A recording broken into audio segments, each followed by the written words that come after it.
ಇವತ್ತೊಂದು ರೀತಿಯಿಂದ ಖುಷಿ ಇದೆ, ಒಂದು ರೀತಿಯಿಂದ ಬೇಜಾರಿದೆ. ಖುಷಿ ಯಾಕೆ ಅಂತಂತಂದರೆ ನಿಮ್ಮನ್ನೆಲ್ಲರೂ ಎಷ್ಟೋ ದಿನಗಳ ನಂತರ, ಎಷ್ಟೋ ವರ್ಷಗಳ ನಂತರ ನಿಮ್ಮನ್ನು ನೋಡ್ತಾ ಇದ್ದೀನಿ ಅಂತ. ಬೇಜಾರು ಯಾಕಂದರೆ ಎಷ್ಟೋ ವರ್ಷ ನಿಮ್ಮನ್ನು ಮಿಸ್ ಮಾಡಿಕೊಂಡೆ ಅಂತ. Anyway, sorry for that. Sir, ಮೊದಲನೇದಾಗಿ ನಾನು ಈ ಪ್ರೆಸ್ ಮೀಟ್ ಅರೇಂಜ್ ಮಾಡೋಕ್ಕಿಂತ ಮುಂಚೆ ಒಂದು ಸಣ್ಣ ವಿಷಯ ಹೇಳ್ಬೇಕಂತ ಮಾಡಿದ್ದೀನಿ. ನಾನು ಪ್ರೆಸ್ ಮೀಟ್ ಮಾಡೋಕ್ಕೂ ನನ್ನ ಹತ್ರ ದುಡ್ಡಿರಲಿಲ್ಲ. ನಾನು ಸೋತಿರೋ ವ್ಯಕ್ತಿ, ಬಡ್ಸಕ್ತಿಲ್ಲ ಅಷ್ಟೇ. ಆ ಟೈಮಲ್ಲಿ ನನಗೆ ಏನು ಮಾಡ್ಬೇಕಂತ ಗೊತ್ತಿಲ್ಲದೆ ನನ್ನ PR ವೆಂಕಟೇಶ್ವರ ಹತ್ರ ಹೋದೆ. ಸರ್, ನಾನು ಪ್ರೆಸ್ ಮೀಟ್ ಮಾಡೋಕ್ಕೂ ನನ್ನ ಹತ್ರ ದುಡ್ಡಿಲ್ಲ ಸರ್, ನಾನೊಂದು ಪ್ರೆಸ್ ಮೀಟ್ ಮಾಡಬೇಕು ಸರ್ ನಾನು ಅಂತಂದು. ಅವರು, ನಾನಿದ್ದೀನಿ ಮಲ್ಲು, ನೀ ಯಾಕೆ ಟೆನ್ಷನ್ ತೊಗೊಂಡು, ಅವ್ರಿಗೆಲ್ಲ ಹೇಳಿದೆ ನನ್ನ ಪರಿಸ್ಥಿತಿನೆಲ್ಲ ಕುಲಂಕುಷವಾಗಿ ಅವ್ರಿಗೆ ನಿನ್ನೆ ಹೇಳಿದೆ ನಾನು. ಆಯ್ತು, ನಾನಿದ್ದೀನಿ ಮಲ್ಲು, ನೀ ಯಾಕೆ ಟೆನ್ಷನ್ ತೊಗೊತೀಯ, ನಾನು ಮಾಡ್ತೀನಿ, ನೀ ಒಳ್ಳೆ ವಿಷಯ, ಒಳ್ಳೆ ಒಂದು ಉದ್ದೇಶದಿಂದ ಬಂದಿದೆಯಾ, ವಾಪಸ್ ಬಂದಿದೆಯಾ, ಹೊಸ ಬದುಕು ಕಟ್ಕೋಬೇಕಂತ ಬಂದಿದೆಯಾ, ನಾನು ನಿನ್ನ ಜೊತೆಗಿದ್ದೀನಿ ಅಂತ ಅವ್ರು ನಂಗೆ ಧೈರ್ಯ ಕೊಟ್ಟರು. ಅದರದ್ದು ಏನೂ ನೀನು ₹1 ಖರ್ಚು ಕೊಡ್ಬೇಡ, ನಾನು ಏನೇ ಇತ್ತಂದ್ರೆ ಐ ವಿಲ್ ಮ್ಯಾನೇಜ್ ಇಟ್ ಅಂತಂತಂದು ಅವ್ರು ಹೇಳಿದರು. ಅವರು ಹೇಳಿದ ಧೈರ್ಯ ನನಗೆ ಇವತ್ತು ಅದು ಅವ್ರಿಗೆ ಚಿರುಣಿ ನಾನು. ಅದಾದಮೇಲೆ ಪ್ಲೇಸ್ ವಿಷಯ ಬಂದಾಗ ನವರಸನ್ ನನ್ನ ಫ್ರೆಂಡು, ಅವರೇ ನವರಸನ್ ನಂಬರ್ ಕೊಟ್ಟರು. ನವರಸನ್ ಹತ್ರ ಬಂದ ನಿನ್ನ ಮೀಟ್ ಆದೆ ನಾನು. ನವರಸನ್ನು, ಇಲ್ಲ ಅಣ್ಣ, ನಿಮ್ಮ ಜೊತೆ ನಾನೆಲ್ಲ ಬೆಳೆದವ್ರು ನಾವು, ನಮಗೂ ಎಲ್ಲ ಗೊತ್ತಿದೆ ನೀವು ಏನು ಅಂತಂತ. ಏನೋ ಒಂದು ಟೈಮ್ ಬ್ಯಾಡ್ ಫೇಸ್, ನನ್ನ ಕೈಲಿ ಇದು ಆಗೋದು ಇದಿಷ್ಟಿದೆ, ನಾನು ಮಾಡ್ತೀನಿ, ನೀವು ಹಾಲ್ ಫ್ರೀ ತೊಗೊಳ್ಳಿ, ಏನಿಲ್ಲ, ನಾನು ವೆಂಕಟೇಶ್ವರ ಜೊತೆ ಮಾತಾಡ್ತೀನಿ ಅಂತ ಅವ್ರಿಗೆ ಕೋಆರ್ಡಿನೇಟ್ ಮಾಡ್ಕೊಂಡ್ಬಿಟ್ಟು ಈ ಪ್ರೆಸ್ ಮೀಟ್ ಫಿಕ್ಸ್ ಮಾಡಿದ್ರು ಸರ್. ಇದು ನಾನು ಇದನ್ನು ಹೇಳಬೇಕು. ಈ ವಿಷಯವಾಗಿ ನನ್ನ ಸುಧೀಂದ್ರ ವೆಂಕಟೇಶ್ವರ್ಗೆ ಮತ್ತು ನವರಸನ್ ಅವ್ರಿಗೆ ಮೊದಲನೇದಾಗಿ ಥ್ಯಾಂಕ್ಸ್ ಹೇಳೋಕ್ಕೆ ಇಷ್ಟಪಡ್ತೀನಿ.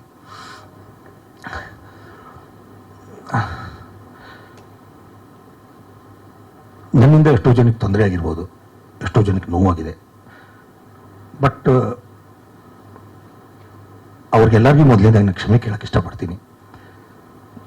ಶಿರಸ ವಹಿಸಿ ಮಾಧ್ಯಮದ ಮೂಲಕ ಅವ್ರಿಗೆ ಕ್ಷಮೆ ಕೇಳ್ತೀನಿ. ಯಾವುದೋ ಉದ್ದೇಶಪೂರ್ವಕವಾಗಿ ಮಾಡಿರಲಿಲ್ಲ ಸರ್. ಪರಿಸ್ಥಿತಿ ನನ್ನನ್ನು ಆ ರೇಂಜಿಗೆ ಮಾಡಿಬಿಟ್ಟಿತ್ತು, ದೂಕಿಬಿಟ್ಟಿತ್ತು. ನಾನು ಏನೋ ದೊಡ್ಡದಾಗಿ ಬೆಳಿಬೇಕು, ಏನೋ ಮಾಡಬೇಕು, ಮುಂದೆ ಏನಾದರೂ ಸಾಧಿಸಬೇಕು, ಹೆಸರು ಮಾಡಬೇಕು, 4 ಜನಕ್ಕೆ ನನಗೆ ಕೈಲಿ ಆದಷ್ಟು ಹೆಲ್ಪ್ ಮಾಡಬೇಕು ಅನ್ನೋ ಒಂದು ಬರದಲ್ಲಿ, ಆ ಒಂದು ವೇಗದಲ್ಲಿ ನಾನು ಎಲ್ಲಿ ಹಿಡಿದಿದೆ ಅಂತ ನನಗೆ ಗೊತ್ತಾಗಲ್ಲ. ನಾನು ಹಿಡಿಬಿಟ್ಟಿದ್ದೆ ಸರ್. ನೋಡಿದ್ರೆ ನಾನು ಪಾತಕ್ಕೆ ಬಿದ್ದುಬಿಟ್ಟಿದ್ದೆ. ಗೊತ್ತಿಲ್ಲ, ವಿಪರ್ಯಾಸ ವಿಧಿ ನನ್ನ ಜೊತೆ ಬೇರೆ ಏನೇನೋ ಆಟ ಆಡಿಬಿಟ್ಟಿತ್ತು. ಕೆಲವರಿಗೆ ನಾನು ಪರಿಚಯ ಇದ್ದೀನಿ, ಕೆಲವರಿಗೆ ನಾನು ಪರಿಚಯ ಇಲ್ಲ. ಅದಕ್ಕೋಸ್ಕರ ನಾನು ಪರ್ಸನಲಿ ಫಸ್ಟ್ ನಾನು ಇಂಟ್ರೊಡ್ಯೂಸ್ ಮಾಡಿಕೊಂಡು ಮುಂದುವರಿಸ್ತೀನಿ. ನನ್ನ ಹೆಸರು ಮಲ್ಲಿಕಾರ್ಜುನ್ ಬಿ ಸಂಕನಗೌಡ್ರು ಅಂತ. ನಾನು ಮೂಲತಃ ಗದಗದವನು. ನಾನು 2000ರಲ್ಲಿ ನಾನು ಇಂಜಿನಿಯರಿಂಗ್ ಮುಗಿಸಿ ಡಿಗ್ರಿ ಮುಗಿಸಿದ್ದೀನಿ. ನಂದು ಬಾಗಲಕೋಟೆಯಲ್ಲಿ ಮುಗಿಸಿ ಬೆಂಗಳೂರಿಗೆ ಬಂದು 2-3 ವರ್ಷ ಜಾಬ್ ಮಾಡಿದೆ. ಅದಾದಮೇಲೆ ನಾನು ಫಿಲ್ಮ್ ಡೈರೆಕ್ಷನ್ ಕೋರ್ಸ್ ಮಾಡಿ, ನನಗೆ ಫಿಲ್ಮ್ ಕಡೆ ಆಸಕ್ತಿ ಭಾಳ ಇತ್ತು. ಫಿಲ್ಮ್ ಡೈರೆಕ್ಷನ್ ಕೋರ್ಸ್ ಮಾಡಿ ಆನಂತರ ನಾನು MS ರಮೇಶ್ ಅವ್ರ ಹತ್ರ ಅಸಿಸ್ಟೆಂಟ್ ಡೈರೆಕ್ಟರಾಗಿ ಕೆಲಸ ಮಾಡಿದೆ.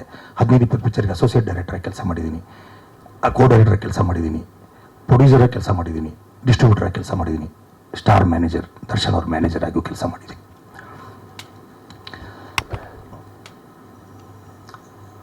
ಎಲ್ಲ ಚೆನ್ನಾಗಿ ನಡೀತಾ ಇತ್ತು ಸರ್. ಬಟ್ ನಾನು ಮೊದಲ ಸಲ ಫಿಲ್ಮ್ ಪ್ರೊಡ್ಯೂಸ್ ಮಾಡಿದಾಗ ಸ್ವಲ್ಪ ನನಗೆ ಅಷ್ಟು ನಾನು ಅಂದ್ಕೊಂಡಷ್ಟು ಕೈ ಹಿಡಿಲಿಲ್ಲ. ಅದರಿಂದನೇ ಸ್ವಲ್ಪ ನನಗೆ ಸ್ಟಾರ್ಟ್ ಆಯಿತು ನನ್ನ ಪ್ರಾಬ್ಲಮ್ಗಳು.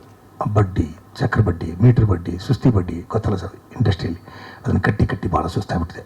ಇಷ್ಟು ಮಧ್ಯದಲ್ಲಿ ನಾನು ಡೈರೆಕ್ಷನ್ ಮಾಡಿದೆ, ಡಿಸ್ಟ್ರಿಬ್ಯೂಷನ್ ಮಾಡ್ತಿದ್ದೆ, ಪ್ರೊಡಕ್ಷನ್ ಮಾಡ್ತಿದ್ದೆ. ಕೆಲವು ಪಿಕ್ಚರ್ ಕೈ ಹಿಡಿತಿತ್ತು, ಕೆಲವು ಪಿಕ್ಚರ್ ಕೈ ಹಿಡಿತಿರಲಿಲ್ಲ. ಪರ್ಸೆಂಟೇಜು ಲಾಸು ಮತ್ತು ಪ್ರಾಫಿಟ್ ಪರ್ಸೆಂಟೇಜ್ ಲೆಕ್ಕ ಹಾಕಿದಾಗ ಪ್ರಾಫಿಟ್ ಪರ್ಸೆಂಟೇಜ್ ಕಡಿಮೆ ಆಯಿತು, ಲಾಸ್ ಪರ್ಸೆಂಟೇಜ್ ಹೆಚ್ಚಿಗೆ ಆಗಿತ್ತು ನನಗೆ.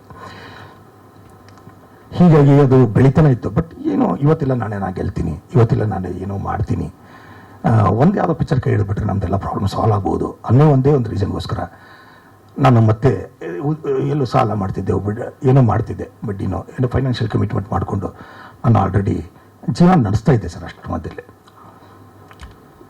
ಈ ಮೊನ್ನೆ 1-2-3 ಪಿಕ್ಚರ್ ಪ್ರೊಡ್ಯೂಸ್ ಮಾಡಿದಾಗ ಅದು ಲಾಸ್ ಆಯಿತು. ನಂದು 1-2-3 ತೆಲುಗು ಪಿಕ್ಚರ್ ಡಿಸ್ಟ್ರಿಬ್ಯೂಷನ್ ಮಾಡಿದೆ, ಅದು ಲಾಸ್ ಆಯಿತು. ಇನ್ನೂ ಬೇರೆ ಪಿಕ್ಚರ್ಗಳ ಹೆಸರುಗಳು ಹೇಳೋಕ್ಕೆ ಇಷ್ಟಪಡಲ್ಲ.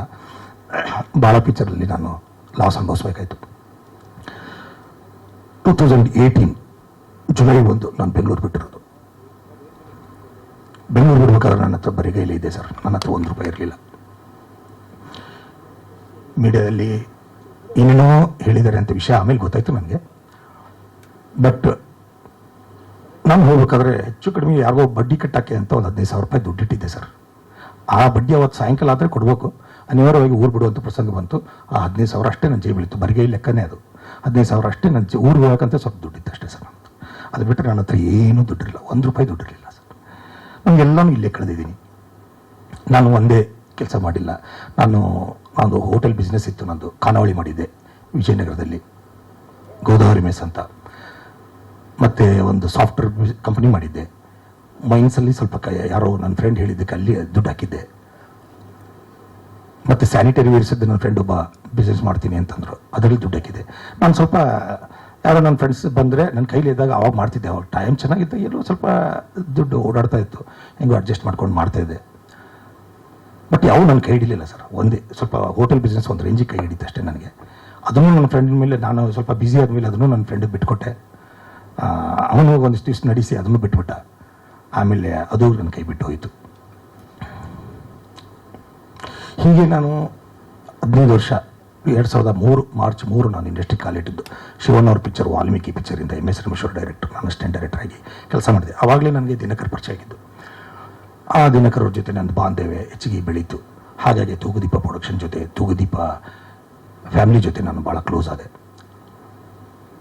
ಇವತ್ತು ನಾನು ಒಂದು ಮಾತು ಹೇಳೋಕ್ಕೆ ಇಷ್ಟಪಡ್ತೀನಿ. ತೂಗುದೀಪ ಪ್ರೊಡಕ್ಷನ್, ತೂಗುದೀಪ ಡಿಸ್ಟ್ರಿಬ್ಯೂಷನ್ ನನ್ನ ಫ್ಯಾಮಿಲಿ ಥರ, ನನ್ನ ಸ್ವಂತ ಮಗನ ಥರ ನೋಡ್ಕೊಂಡಿದ್ದಾರೆ. ದರ್ಶನ್ ಸರ್ ಆಗಲಿ, ದಿನಕರ್ ಆಗಲಿ. ಇವತ್ತು ಒಂದು ದಿನ ದರ್ಶನ್ ಸರ್ ನನಗೆ ಏಕವಚನದಲ್ಲಿ ಮಾತಾಡಿಲ್ಲ.